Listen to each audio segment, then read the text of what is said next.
நேற்றைய தினம் BJP parliament board மீட்டிங்கில் தமிழகத்தை சார்ந்த 2 முறை நாடாளுமன்றத்திற்கு கோவையிலிருந்து தேர்ந்தெடுக்கப்பட்ட 30 ஆண்டுகளுக்கு மேலாக என்னோடு பல்வேறு பொறுப்புகளிலே கட்சியிலே பணியாற்றிய தற்போதைய மகாராஷ்டிரா மாநில ஆளுநராக இருக்கின்ற திரு சிபி ராதாகிருஷ்ணன் அவர்களை துணை ஜனாதிபதியாக நியமித்திருப்பதற்கு என்னுடைய மனமார்ந்த நன்றியை தெரிவித்துக் கொள்கிறேன். மன்றத்தின் இரு அவைகளையும்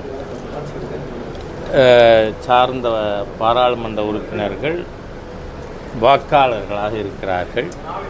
ஆகவே திராவிட முன்னேற்றக் கழகத்தினம் என்றால் பாரதிய ஜனதா கட்சியை பொறுத்தவரை ஒட்டுமொத்த முன்னேற்றம், அனைவரோடும் சேர்ந்து அனைவருக்குமான முன்னேற்றம், சப்கா சாத் சப்கா விகாஸ்.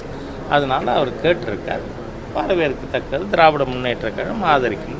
நான் 1995 பாரதிய ஜனதா கட்சியின் மாநில மாநாட்டுக்கு அமைப்பாளராக இருந்து இதே தமுக்கம் மைதானத்தில் மிகப்பெரிய மாநாடு நடத்தியிருக்கேன்.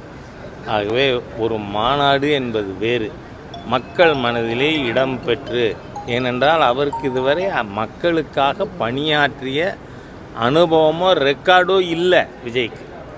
அதனால் மாநாடு நடக்கும், மாநாடு அவர் வெற்றி பெறட்டும்னு சொல்கிறேன் நான். அவ்வளவுதான். சுதந்திர தினத்தன்று ஆளுநர் மாளிகையில் அனைத்து அரசியல் கட்சி தலைவர்களுக்கும் ஒரு தேநீர் விருந்து ஏற்பாடு ஆகியிருந்தது. அதிலேயே ஆளும் கட்சியை அவரோடு ஆதரிக்கின்ற கட்சிகள் வராததற்கே எனது வருத்தத்தை தெரிவித்திருந்தேன். ஏன்னா மத்திய அரசுக்கும் மாநில அரசுக்கும் பாலமாக செயல்பட்டு கொண்டிருப்பவர் ஆளுநர் அவர்கள்.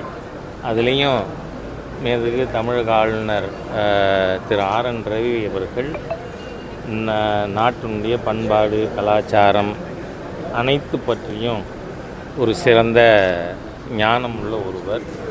அதனால் இது மாநில அரசு வராதது வருந்தத்தக்கது. இது இந்த மாதிரி தொடரக்கூடாது. மாநில அரசு தன்னுடைய நிலைப்பாட்டை மாற்றிக்கொண்டு, ஆளுநர் என்பவர் மத்திய அரசின் பிரதிநிதி, சட்ட ரீதியிலான இட்ஸ் அ கான்ஸ்டியூஷனல் பொசிஷன். அதனால் அதற்கு உரிய மரியாதை கொடுத்து மாநில அரசாங்கம் நடந்து கொள்ள வேண்டும். பிளே ஸ்டோர் மற்றும் ஆப் ஸ்டோரில் இருந்து பாலிமர் செயலியை QR கோடு மூலம் பதிவிறக்கம் செய்யுங்கள். செய்திகளை உடனுக்குடன் பெறுங்கள்.